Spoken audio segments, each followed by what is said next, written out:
Hello guys, my name is Raj Gupta and you are watching me on Guided Path. So guys, today's topic is again very important in respect to India.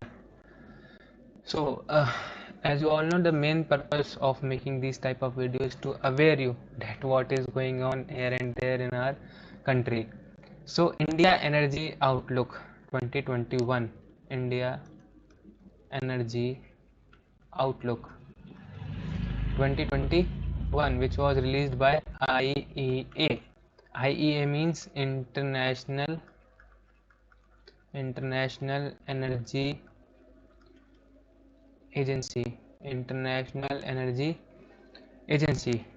So guys, मेरे पास बहुत सारी चीज़ें आज बताने के लिए आपको कि क्या चल रहा है। बेसिकली अगर हम बात करें एनर्जी के ऊपर, बहुत सारी डिस्कशन होते हैं, renewable, non renewable, fossil fuels and many more things जो यहाँ पे होने वाली हैं आज। सो बहुत सारी चीज़ें हैं जो कि हो सकती हैं, हो सकता है कि मैं कुछ भूल भी जाऊँ बताना, तो देखते हैं कि कितना हम कर पाते हैं।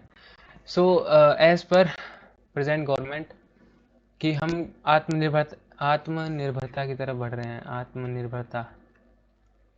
निर्भरता, so very long word, but हम बात करें जो ये आत्मनिर्भरता है, ये बिल्कुल भी नहीं है, नेवर, ज़ीरो।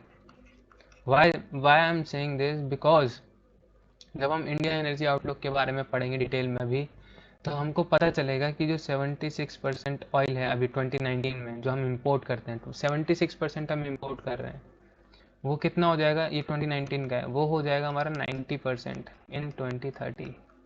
एंड हम क्या कर रहे हैं, बहुत तेज तेज से बोल रहे हैं कि हाँ, इस वी आर आत्मनिर्भर, वी आर आत्मनिर्भर, we are privatizing almost all the sector, almost. बस थोड़े बहुत हैं, जैसे हम बात करें नेचुरल रिसोर्सेज से रिलेटेड जो हमने अभी तक नहीं किए हैं बेसिकली। सो प्राइवेटाइजेशन बुरा नहीं है, बट प्राइवेटाइजेशन जिस तरीके से हो रहा है वो बहुत बुरा है। डिसइन्वेस्टमेंट होनी चाहिए बट इतनी नहीं होनी चाहिए, ठीक है, कि आप अपने एसेट्स बेच रहे हो बेफजूल में, वो भी ठीक है। सो वो क्या है, बहुत गलत। हम बात करें तो एक वे में होनी चाहिए वो भी। सो हम बात करेंगे सारी चीज़ों के ऊपर। So let me start the topic.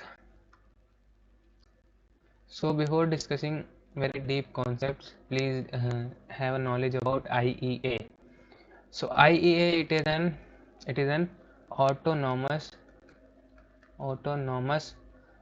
intergovernmental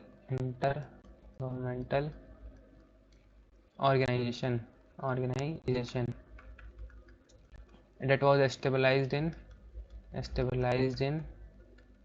1974 in Paris, France. Okay, so क्या है IEA at this point of time, बस इतना याद रखो कि ऑटोनॉमस इंटर गवर्नमेंटल ऑर्गेनाइजेशन है ये, जो एस्टेबलाइज हुई थी 1974 में in Paris and we can say France, ठीक है। So in March 2017 we are become, हम बात करें, we are become associate member of IEA। सो हमने कब ज्वाइन किया था IEA, इन मार्च 2017, ठीक है। सो ये जो आउटलुक है ये एनुअली पब्लिश किया जाता है by IEA and now we are going to discuss the details what is mention in this according to IEA। This is not my words, I am giving my opinion in between, कि क्या मुझे लगता है, मैं उसमें add कर दूँगा कि ये मुझे लगता है, ठीक है। सो आप अपने समझ से अपना जो भी रिप्लाई हो मुझे कमेंट सेक्शन में दे सकते हो, मैं एक्सेप्ट कर लूँगा जो भी आपका ओपिनियन होगा। So according to this report, India will become the biggest share, हम बात करें biggest share energy demand growth at 25% over next two decade। So this report says कि जो इंडिया है वो क्या बन जाएगा, सबसे ज़्यादा एनर्जी ग्रोथ डिमांड, मतलब सबसे ज़्यादा क्या होगी, उसको एनर्जी की ज़रूरत पड़ेगी in the coming next 2 decades. So हम क्या करने वाले हैं, बहुत ज़्यादा एनर्जी इंपोर्ट करने वाले हैं इंडिया में, because we are not production is not very high in India. Because हम बात करें पॉपुलेशन भी इसका रीज़न हो सकता है, we can say population reason हो सकता है, क्योंकि जब से पॉपुलेशन एक्सप्लोजन हुआ है हमारा जो एनर्जी डिमांड है वो पर ईयर बढ़ रहा है, पर ईयर, बिकॉज जो पॉपुलेशन है वो बहुत ज़्यादा बढ़ रही है। So this is the reason may be कि हमारी जो एनर्जी डिमांड है वो ज़्यादा है, जो कि ज़्यादा है। And we are going to overtake European Union by 2030 and becoming third largest हम बात करें third biggest consumer of energy. First and second China and US. You can search on Google कि कौन पहले कौन second, may be US is on the first and China is on the second place. So हम क्या कर, और third पे अभी फिलहाल यूरोपियन यूनियन है, एंड बाय 2030 हम उसे ओवरटेक कर देंगे, and we are claiming to the world that we are third biggest consumer of energy. India's, and the next important is India's next, हम बात करें India's energy consumption is going to double, is expected to double, या हम बात करें is going to double, is expected to nearly double as the nation's GDP, gross domestic product, is estimated as $8.6 trillion। सो अब मैं अपना opinion देना चाहता हूँ इस चीज़ पे कि अकॉर्डिंग टू रिपोर्ट ये है कि इंडिया का जो एनर्जी कंजप्शन है वो नियरली डबल होने वाला है। जो अभी कंज्यूम करते हैं वो क्या हो जाएगा, डबल हो जाएगा ऑलमोस्ट, बिकॉज जो इंडिया ने एस्टिमेट किया है वो क्या किया है कि हमारी जो इकोनॉमी है by 2030 we are 8.6 trillion, sorry 2040 by 2040 we are claiming that we are 8.6 trillion economy. So how if हम अचीव कर सकते हैं नहीं, how can we achieve this bigger target? Now our economy is 2.9 maybe 2.9 something trillion, ठीक है, ये it is in 2020 में भी 2.92 था उस समय, आप चेक कर लेना एक बार कितना 2.9 या 8 इसी के आसपास है अप्रॉक्सीमेटली। सो इतने से इतना बड़ा जंप, ऑलमोस्ट हम बात करें 5 ट्रिलियन का jump by 2040, almost 20 years after. So can we have this much potential to grow this much faster, and we are claiming that we are in 2025 we are 5 trillion economy. How? In almost coming 4 years. So for this our growth rate should be 15%. Our growth rate should be 15% every year. ये कम नहीं होना चाहिए, double digit से कम नहीं होना चाहिए अगर हमें 5 ट्रिलियन इकोनॉमी बनना है तो बाय 2025। और हमारे पास अब तो रीज़न भी है ना कि पेंडेमिक था, ठीक है। सो रीज़न नहीं देना है बेसिकली। अगर हम बात करें इंडिया की जो रेपुटेशन है वो बहुत ज़्यादा है, सो हमें ऐसे रीज़न नहीं देना है कि इसकी वजह से नहीं हुआ। मानते हैं, एक्सेप्ट कर रहे हैं कि pandemic is the reason, but जो कमिट किया है उसे पूरा करना पड़ेगा। और जो 4 ट्रिलियन इकोनॉमी कर सकते हैं, एक साल मान लेते हैं कि चलो वेस्ट हो गया, एक साल भी 8 महीने मान लो वेस्ट हो गया, सो उसके लिए हमें देखना पड़ेगा कि हम क्या कर सकते हैं, ठीक है। सो नेक्स्ट इम्पॉर्टेंट फैक्ट या बात करें पॉइंट जो कि इस रिपोर्ट में वो ये है कि India's energy consumption is heavily dependent on fossil fuel in near future, ठीक है। हम बात करें नियर फ्यूचर, बिकॉज जो इंडिया की कंजप्शन क्या है वो हैवीली डिपेंडेंट है फॉसिल फ्यूल्स पे, बिकॉज बहुत सारी पॉलिसीज़ के चलते, मतलब बहुत सारी पॉलिसीज़ इंप्लीमेंट हो चुकी हैं, तब भी जो क्या है कि जो ऑयल प्रोडक्शन है, हम बात करें हम जो भी पेट्रोलियम प्रोडक्शन है वो बहुत कम है, स्टैगनेंट है, रुकी हुई है, ठीक है। सो वो बढ़ नहीं रही है, but population is rising. Population अगर राइज कर रही है तो एनर्जी डिमांड बढ़ेगी, अल्टीमेटली वो इफेक्ट करेगा सो आप हमको देखना है कि क्या कर सकते हैं हम। सो अल्टीमेटली क्या होगा कि हमें फॉसिल फ्यूल्स को क्या करना पड़ेगा, यूज़ करना पड़ेगा एज अ एनर्जी सोर्स। सो हम बात करें इंडिया की कंजप्शन की, इंडिया की कंजम्पशन की। सो इन 2019 हम बात करें 2020 हम गिने नहीं बिकॉज ऑफ कोविड, हम नहीं उसे मेंशन नहीं करेंगे। So in 2019 we are 5 million, we are using 5 million per barrel, sorry 5 million barrel per day, 5 million barrel per day. Barrel means 159 litres, okay, या हम ठीक है। सो ये हम बोल सकते हैं। And in 2040 we are going to consume 8.7 million barrels per day, so increase of 3.7 million barrels। And अगर आप इसको और डीप में देखो, सो 1 बैरल मीन्स 159 लीटर्स हम बात करें। और अगर हम बात करें किसी 1 मिलियन की, 1 million barrel means 159 million litres. And हम बात करें 3.7 मिलियन की, तो इसको क्या करो, 3.7 into 159 million liters per day, approximately we can say 600 million liter। so अब अपने आप हिसाब लगा लो कि क्या स्थिति है इंडिया के कंजप्शन की। तो we are going into a big trouble we can say, ठीक है। Next, refining capacity, how much we can refine, refining capacity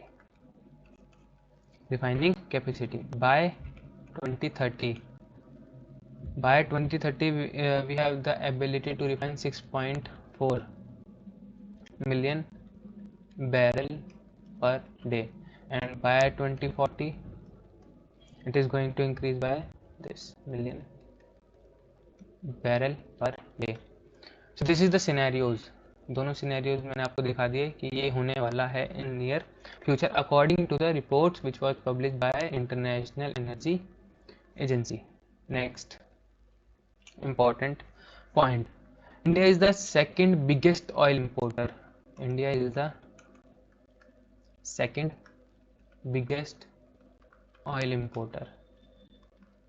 you all know because population, फिर से हम बात करें population is the main cause we know, but yes ये important factor है। और सबसे बड़ा कौन है, चाइना, आफ्टर चाइना।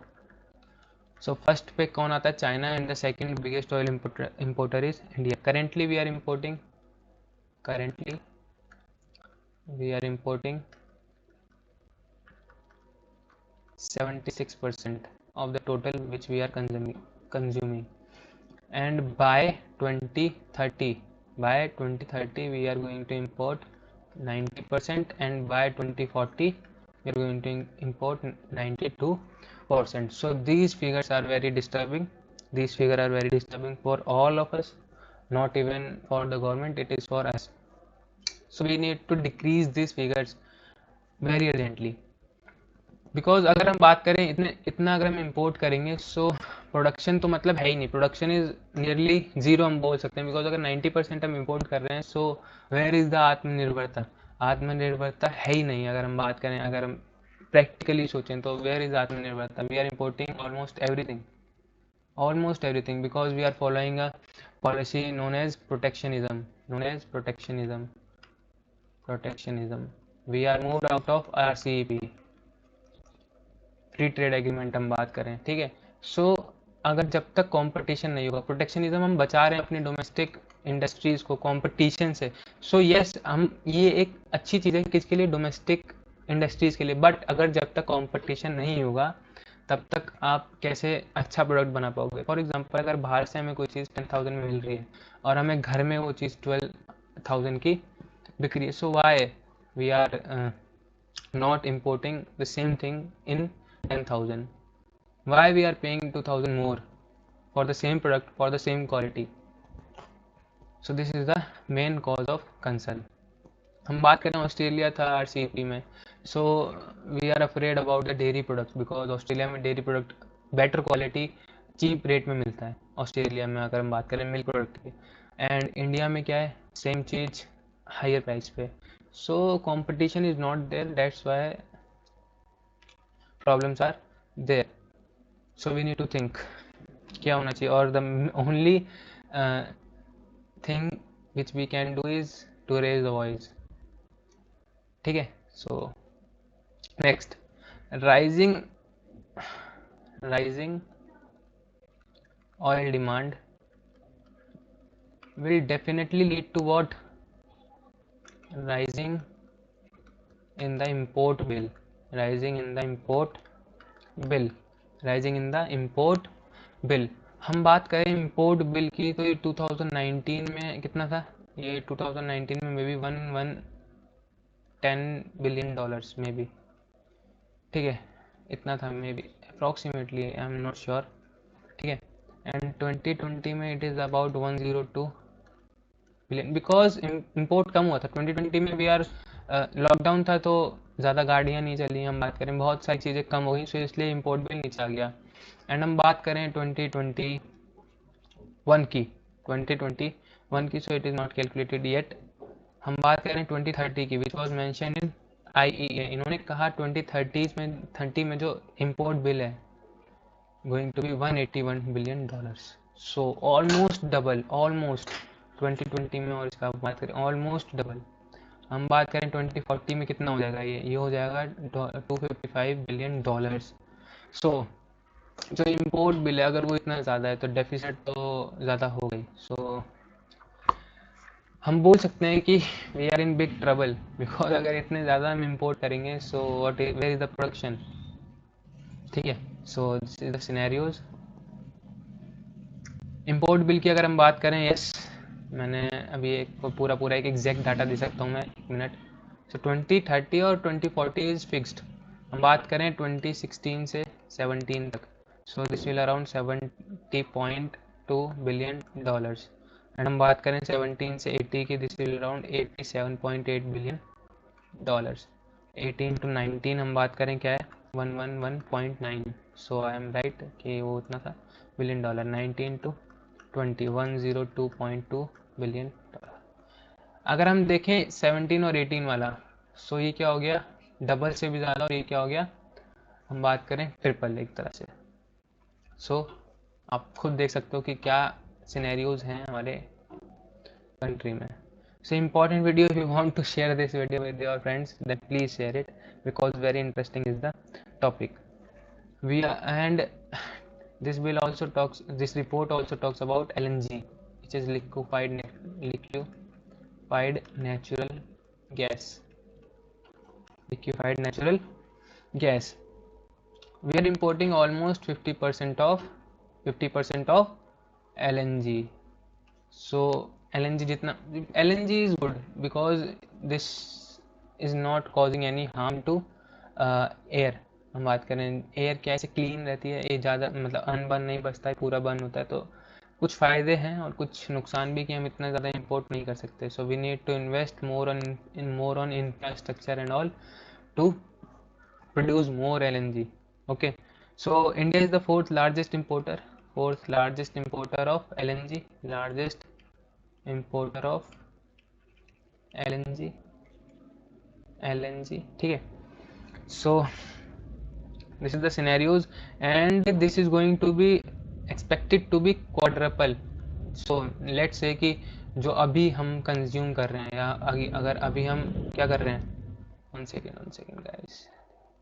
सो अभी जो हम कंज्यूम कर रहे हैं, मान लीजिए वो x है, x billion cubic metres. Okay, so x billion cubic metres, because volume हम मीटर क्यूब में नापते हैं ना। So this is x billion cubic metre and it is expected to increase by 3x, means 3x billion cubic metres, means 4x हो जाएगा क्या, total consumption means almost quadruple, means 4 times the consumption which we have now। okay, so decide कर लो कि क्या है situation अभी। so अगर आपको पॉइंट्स थोड़े अच्छे लगे हो, so yes you can comment down कि क्या आपको लगता है कि क्या होगा in the near future and in the coming future।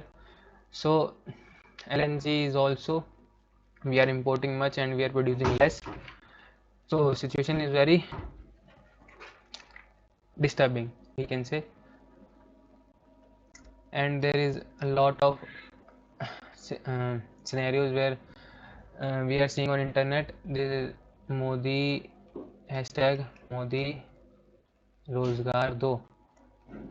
So scam हम बोल सकते हैं एक तरह से. हमने देखा कि स्कैम है, ये है, वो है. सो गाइस देखो, मैं एक पॉजिटिव पॉइंट बताऊंगा, एक नेगेटिव पॉइंट बताऊंगा. I am neutral in this thing. So देखो, employment is a issue. We can say yes, employment is a issue which government has to taken care about. So employment एक ऐसे issue है कि जिसको देखना चाहिए, parliament में उठना चाहिए इशू इसके बारे में, बट नहीं हो पाता. वो क्यों? क्योंकि जो आजकल का यूथ है वो मतलब किस में फंसा हुआ है? वो फंसा हुआ है राम मंदिर में, वो फंसा हुआ है मॉस्क में, वो फंसा हुआ है जम्मू एंड कश्मीर में. ठीक है, तो वो नेशनलिज्म है एक तरह से कि भाई ये जो गवर्नमेंट है ये इतना कुछ कर रही है, सो मैं इसको पावर में लाऊंगा. बट उनको ये नहीं दिख रहा कि हमारा नुकसान है इस चीज़ में. ठीक है. सो गवर्नमेंट क्या कर रही है? वोट बैंक पॉलिटिक्स, जिसमें कि जो यूथ है वो फंस रहा है. उन्होंने बोला कि राम मंदिर, यस वो अच्छी या बुरी वो मैं नहीं बोल सकता, लेकिन फिर भी अगर आपको दिख रहा है कि मेरा साथ बुरा हो रहा है या एम्प्लॉयमेंट, मुझे जो एम्प्लॉयमेंट रेट है वो घट रहा है, जो भी है एम्प्लॉयमेंट रेट अभी सिर्फ इस गवर्नमेंट की में नहीं घट रहा है. ये this was declining for since last 15 years. For past 15 to 16 years this was declining. So I have no data till yet, so I am not focusing on this also. So yes, this is a issue which the government has to take care, but सब कुछ government नहीं कर सकती. This is my view कि सब कुछ government नहीं कर सकती, कुछ हमें भी करना होगा, योगदान देना होगा. यस, गवर्नमेंट को दिखना पड़ेगा. सो दोनों चीज़ें हैं, सब कुछ वो नहीं कर सकते और सब कुछ हम भी नहीं कर सकते. So there is a mutual understanding between this. So youth को भी क्या करना पड़ेगा? थोड़ा देखना पड़ेगा, इससे हटना पड़ेगा कि राम मंदिर ना करें, लेकिन हमें जो है वो हमें चाहिए. मॉस्क या जो भी है हमारा जो पॉलिटिक्स चल रहा है, सो उससे हट के कुछ नया सोचना पड़ेगा, तब जाके तो एम्प्लॉयमेंट मिल सकता है. एंड अनएम्प्लॉयमेंट की डेफिनेशन क्या है आपके हिसाब से? According to me unemployment is कि जब आपका मन हो काम करने का, आप काम ढूंढ रहे हो और आपको काम ना मिले, सो डेट इज़ अनएम्प्लॉयमेंट. अगर आप चाहते हो कि आप अब आपकी स्किल है 10,000 वाली, सो आपको कोई 25 या 30,000 क्यों देगा? So this is a fact. ठीक है. सो आजकल क्या है, यूथ को 10,000 की जॉब नहीं चाहिए, वो छोड़ देगा, खुद ही छोड़ देगा, भले ही उसे गवर्नमेंट मतलब वो कंपनी या प्राइवेट सेक्टर पब्लिक सेक्टर निकाले ना निकाले. ठीक है. So this is also the problem. Unemployment तब होती है जब एक इंसान चाहे उसे ना मिले. ठीक है. सो अब इंसान ही नहीं सकता तो उसे एम्प्लॉयमेंट कैसे मिलेगी? हम बात करें काम कैसे मिलेगा. So there is some issues with both of these, government and with the youth also. So I'm not talking much about this topic. So this is from my side for today. So thank you for watching my video, and if you like, please share, subscribe and comment it down. Thank you.